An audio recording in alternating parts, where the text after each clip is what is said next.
pues tiempo ya de entrevista tal y como les habíamos adelantado, además por actualidad. Básicamente tenemos hoy entrevista con el consejero responsable de Política Territorial, también de Cultura del Cabildo Insular de Lanzarote, Jesús Machín. Muy buenas tardes. Muy buenas tardes, Paola, muchísimas gracias por invitarme. Y muy bienvenido, muy bienvenido.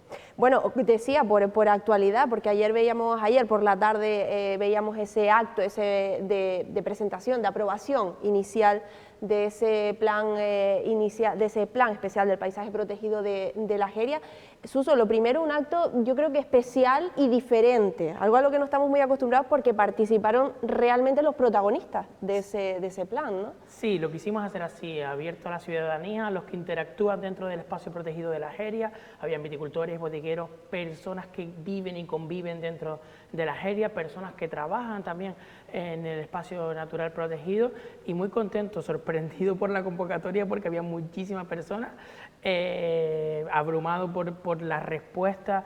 Se abrió un turno de palabra y intervinieron muchísimas personas presentes con muchas aportaciones, y algo que me llamó mucho la atención es que te feliciten por tu trabajo, y yo decía, pero es que esto es lo que nos encomienda, lo que nos han encomendado, lo que tenemos que hacer. La verdad que contento, esperanzado, creo que se mostró mucha ilusión, y algo que creo que fue bien recibido es que nos abriéramos a esa transparencia, a contarlo sin medir nada a todo el mundo que quisiera ir, todo el mundo que quisiera participar. Está desde luego muy bien esa participación, Suso, esa interacción, esa comunicación, sí. Pero todo lo que escuchaste, ¿difiere mucho, dista mucho de lo que ustedes tenían pensado para este plan? No, yo estoy muy contento porque las aportaciones que nos hicieron, oye, gente más efusiva, menos efusiva, porque entiendo también el cabreo de tantos años sin tener este instrumento de ordenación, creo que son muy consecuentes. Yo también le propuse que las alegaciones a presentar sean consecuentes y sean responsables, que tenemos que ceder todos, que no se puede la máxima pretensión personal,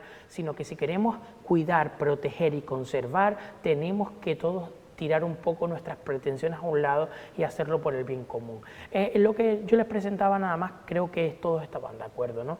Primero, hay que preservar un entorno natural, hay una parte de coladas de lava, una parte de terrenos sin transformar que hay que custodiar. Eso tiene que coexistir con dos cuestiones fundamentales. Uno es la agricultura tradicional, que es la que hace ese paisaje singular, y luego los núcleos de población que a veces han estado olvidados, que estaban antes de que se protegiera la Jeria, ¿no?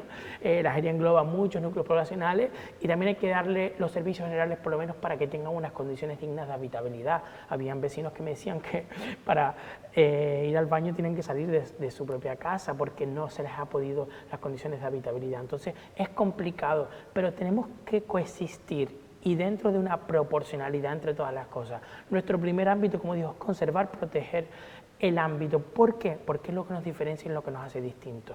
Y entonces hemos establecido una serie de directrices que les pareció muy bien y las que creo que debemos seguir sumando. Estamos al principio del camino, bueno, ya avanzado porque no estamos en esa información web que hacíamos al principio de la legislatura, sino que ya pues va a la evaluación ambiental estratégica, que es una parte ya fundamental del propio procedimiento administrativo. ¿Cuál fue el sector, Suso, por curiosidad, por ver un poco cómo está la situación, ¿no?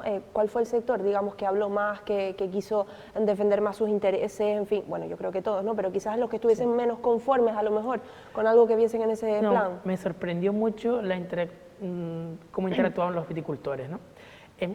Piensen que cada uno habla de su caso concreto y claro, es un poco complicado, pero había un señor que me decía que él ha tenido que abandonar su finca porque no tiene acceso, porque ya no se permite el camello o el burro con determinadas largas distancias, ni utilizarlo como instrumento para el campo, como se hacía antes. La concesión animal ha cambiado y no se pueden determinadas cuestiones. Yo lo que le decía, a mí me interesa que usted tenga la finca arreglada y limpia, ¿no? Que usted tenga esa finca en producción, que usted tenga esa finca para que contribuya al paisaje y a la producción de uva. Entonces tendremos que ver las circunstancias. Lo que yo le dije es que no se van a poder abrir pistas ni se van a poder abrir senderos en cada extremo de la Jeria. Alguno puntual para una serie de bolsas de fincas podríamos verlo, pero es complicado coexistir en ese sentido. Otro me daba las gracias porque me decía que por lo menos damos la cara y establecemos un documento que ya para eso es importante, pero que tenemos que ponernos en su piel, ¿no? Yo le decía que que este documento pone en el centro a quien debe poner. Primero al paisaje, segundo al viticultor, tercero al bodeguero y cuarto al habitante. Entonces, tenemos que coexistir entre todos y, como dije, soy muy pesado con la proporcionalidad. Y algo fundamental, este plan es un incentivo al hoyo. ¿Por qué digo esto? Porque hemos perdido 10,64 hectáreas de hoyo cultivado. Sin hoyo no tenemos las herias y sin las herias nos perdemos a ese paisaje singular. Por lo tanto, tenemos que dar un incentivo. Esto tiene que ser un incentivo para que la gente le sea productivo cultivar en hoyo. La diferenciación de rentabilidad entre un hoyo y una zanja es muy diferente. Entre un hoyo yo ponía 1.200 y me corregía el viticultor y dice 1.200 en año bueno, probablemente sea 700 y 800 kilos por hectárea. La diferencia entre a 3.200 kilos por hectárea que va en una zanja. Lógicamente, si tú no das incentivo al hoyo, yo me voy a ir a la zanja. Claro. Entonces, tenemos que ordenarlo. Para eso es fundamental la ordenación.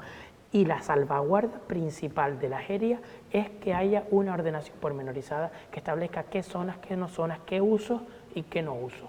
Hemos hablado, Suso, evidentemente, yo te escucho y es verdad, es que es así, son muchas realidades diferentes sí. que conviven en un mismo espacio, ¿no? En un mismo paisaje. Hemos puesto número 1 el paisaje, los viticultores, me has comentado sobre ellos también, sobre este sector, y 3 los bodegueros. ¿Qué va a pasar con el tema de los bodegueros, con las bodegas? Sí, hemos separado las bodegas en dos. Una son las bodegas tradicionales que solo se dedican a comercialización y producción de vino, y hay otras bodegas artesanales que a su vez tienen un equipamiento estructurante. ¿Qué supone equipamiento estructurante para que todo el mundo lo entienda? Un equipamiento estructurante es un servicio que se da dentro del propio espacio natural, que complementa y que es esencial para el mantenimiento del paisaje. Por ejemplo, si no hubiesen bodegas que compren uva, no se produce vino y no se mantendrían las fincas arreladas porque los agricultores no tienen dónde colocar esa uva. Dotándolo de equipamiento estructurante, porque cumplen una función trascendental, que es mantenimiento del paisaje y que compren la uva. Esos equipamientos estructurantes pueden tener, como hay alguna bodega, por eso lo hemos separado en dos, que tienen restauración, por ejemplo, en su propio, o celebración de boda en su propio establecimiento. Lo hemos hecho así para separar las que solamente es producción a las que tienen una actividad de uso complementario, que como se dice en la ley del suelo. Equipamiento estructurante le va a dar una sensación o una visibilidad dentro de la ordenación prioritaria, por ejemplo, para soterrar los depósitos. ¿Por qué? Porque no hay mayor impacto visual y paisajístico que tener esos depósitos al lado de las bodegas. Hay que darle solución. Y la solución no es que impacten, porque cuanto menos impacto hay dentro, claro. O sea, estamos diciendo que no se puede construir más, que es lo que hay está y lo vamos a dar solución, pero lo que hay está y después tenemos ese impacto visual de los depósitos por todos lados. Por lo tanto, las bodegas van a tener una regulación expresa. Toda bodega tiene que tener un uso ordinario, que es la explotación agrícola, y un uso complementario que pueden tenerlo, pero sin el principal, que es el complementario, el agrícola adecuado y arreglado a la finca, no van a poder tener ese uso complementario. O sea, tú para tener una serie de beneficios vas a tener que cumplir unas condiciones.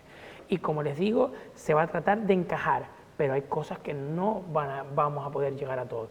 Lo único que les digo es que da solución a la mayoría de cosas, este borrador, y que lo que implica es que debemos coexistir, pero que el valor principal y único es proteger tanto el entorno natural como los valores paisajísticos y la agricultura tradicional. Sí, como bien dices, no construir más y que lo que está dentro de lo que cabe pueda encajar perfectamente con esas condiciones paisajísticas y medioambientales que tenemos en esa zona. Y cuarto, el visitante, Suso. Yo no sé si precisamente con todo lo que estamos viendo de último, ¿no? Especialmente en paisajes protegidos, en zonas protegidas y especialmente sensibles de la isla de Lanzarote, no sé si también se ha pensado en poner ciertos límites también en cuanto al visitante, al Tenemos cuarto un problema gravísimo. Yo el visitante lo dejo por fuera en este ámbito.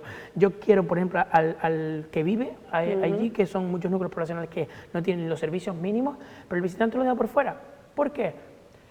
Porque a veces hemos puesto en el centro al visitante y hemos dejado fuera al de la población, que no les dejamos ni siquiera arreglar su casa para tener las condiciones mínimas de habitabilidad, y luego al visitante le damos estas facilidades. Hay que controlar los senderos.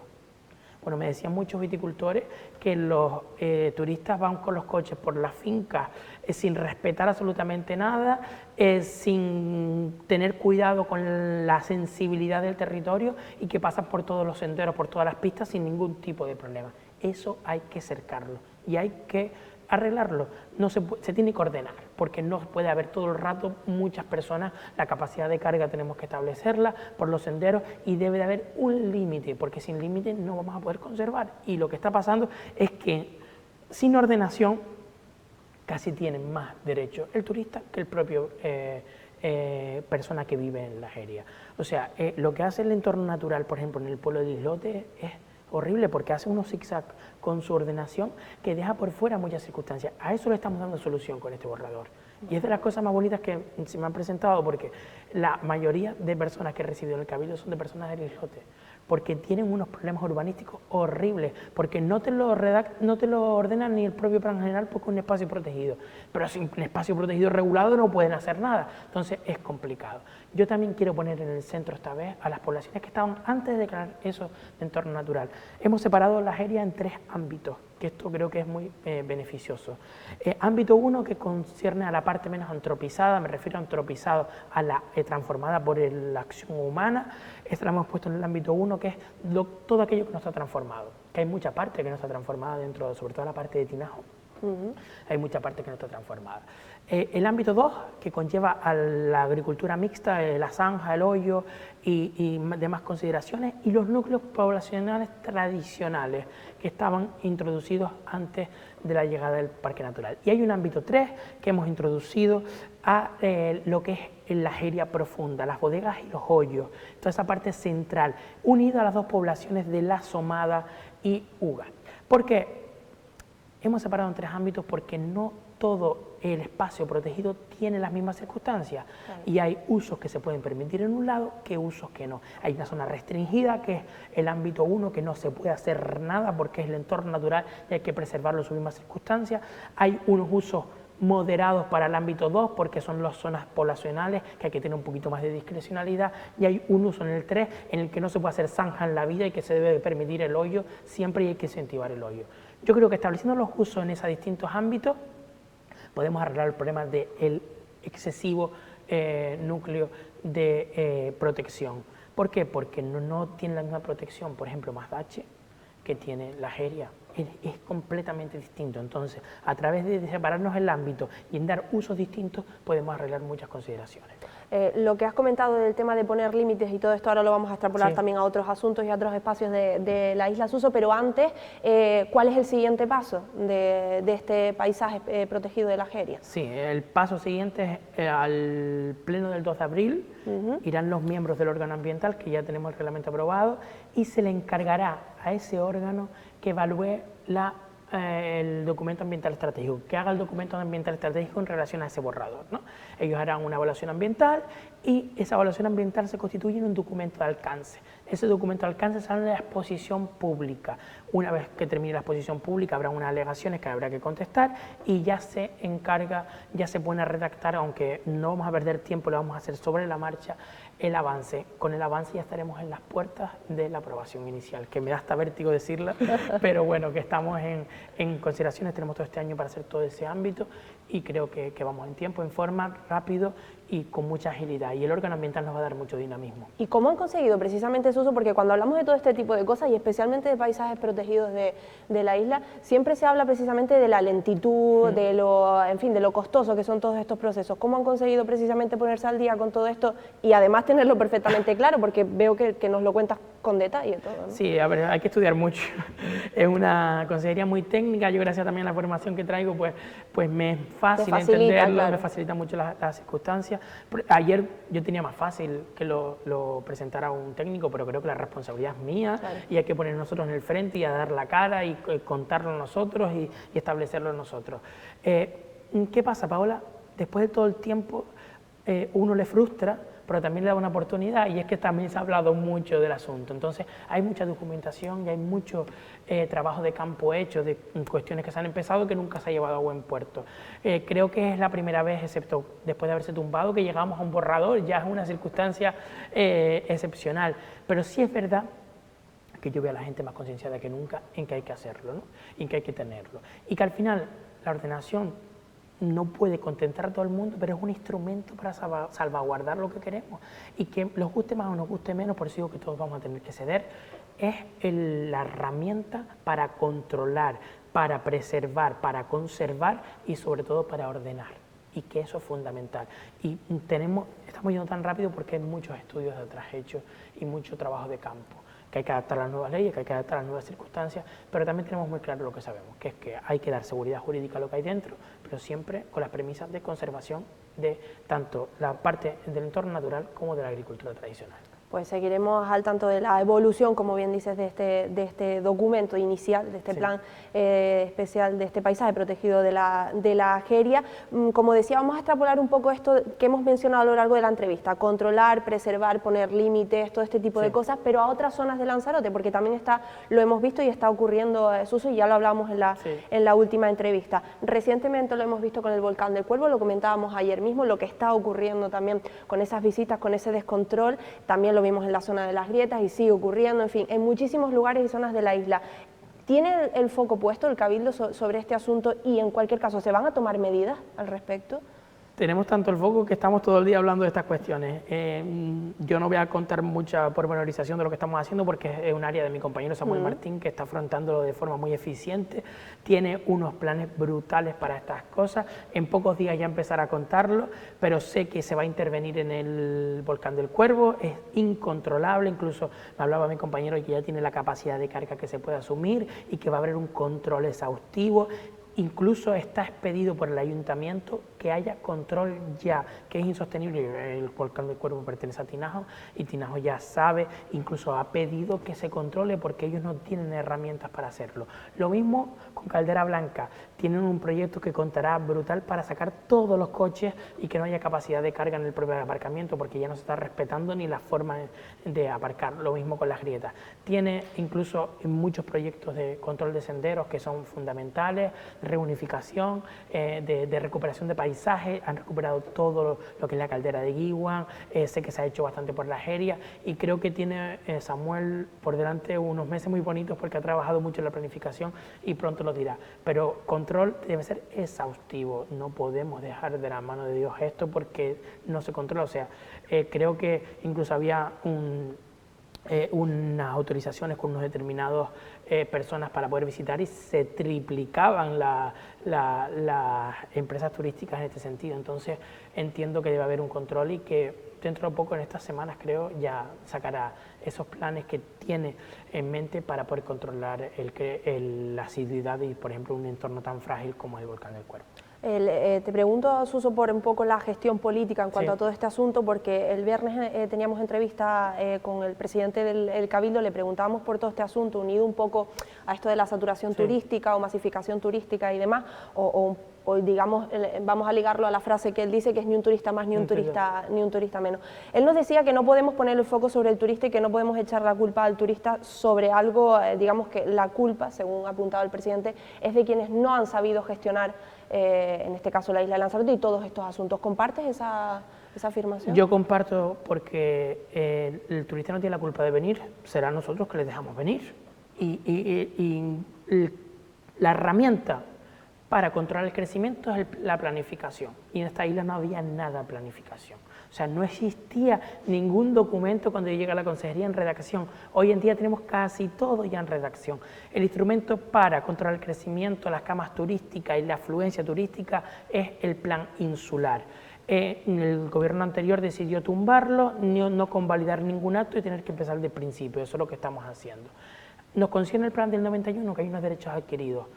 Ojalá nunca se desarrollen esos derechos. Faltan todavía camas turísticas por ocupar.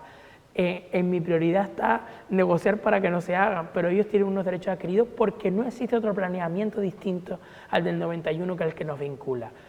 Ojalá que haya conciencia y no se desarrollen, Paola, pero no tenemos herramientas para pararlo si no es con el nuevo plan insular. Yo tengo muchas esperanzas. Como yo dije en esta radio, en esta tele, perdón, no se va a poner ni una cama turística más. Vamos a intentar reducir las camas turísticas. pero es verdad que ahora mismo nos vincula a un plan del 91 que tiene una determinada. Y yo entiendo lo que dice el presidente, la culpa es nuestra porque no hemos hecho un planeamiento nuevo adaptado a la realidad y a la conciencia ambiental y territorial que ahora ya mismo la isla de Lanzarote. Suso, todo este asunto, ¿están conformes y están de acuerdo el grupo de gobierno del Cabildo de Lanzarote? Hablo de Partido Popular y Coalición Canaria. ¿No tienen diferencias con sus compañeros de socios de gobierno en este caso? Siempre hay diferencias con un socio de gobierno, o sea, en la forma de pensar, en la forma de hacer, nos respetamos mucho, pero yo no tengo impedimento en poder hablar de esta forma y en tener tan claro que no quiero una cama turística más. También nos respetamos mucho las áreas y las consideraciones de cada uno. Es verdad que el planeamiento es una cosa que tiene que ser de consenso y demás, pero no he tenido ninguna advertencia ni tampoco creo que ellos la tengan hacia mí en correspondencia a mi forma de entender este asunto. Lo pregunto porque ayer justamente teníamos entrevista con la presidenta del Partido Popular en Lanzarote, Astrid Pérez, la máxima responsable del partido, y le preguntaba por el tema de la saturación turística y demás, y me decía que según su punto de vista no había saturación turística. Sí que es verdad que lo acompañaba con de que lo que hay que hacer es regular, ordenar y demás, pero nos decía que no había saturación turística. Entonces yo le preguntaba si es lo que opinaban también sus compañeros de partido en el Cabildo de Lanzarote, y me decía pues bueno, que ella no tenía nada que decir ahí, que eso pues sería cuestión del Cabildo, ¿no? Yo difiero bastante de la consideración de que no hay saturación turística. Yo sí creo que no caben más y que las circunstancias que tenemos que regularlo, eso sí es verdad, y ordenarlo, pero que creo que cuanto menos es mejor en este sentido. No por tener más turistas se gasta más, ni no por tener más turistas es de más calidad. Creo que hay que ir a una oferta de mucha más calidad y que creo que la contención y el crecimiento es fundamental. Y poner en el centro a los que verdaderamente tienen que estar en el centro, que son los habitantes de Lanzarote, los residentes de Lanzarote, y no ponerle más alfombras rojas a los que vienen de fuera que los que estamos aquí. Es cierto que mucha parte de la saturación viene porque no hay ordenación, pero es cierto que, como dice el presidente, ni un turista más. Pues Jesús Machín, consejero de Política Territorial, también de Cultura, no nos olvidamos, hablaremos también en otras ocasiones sobre este asunto, que sabemos que también hay una larga y extensa programación, pero la actualidad manda, como ya sabemos. Muchas gracias. Muchísimas gracias a ustedes por invitarme, de verdad. Y a todos ustedes, nada, no se marchen porque en unos instantes regresamos para completar la jornada de este martes con tertulia política, donde hablaremos, entre otros asuntos, pues también de todo este tema del sector turístico.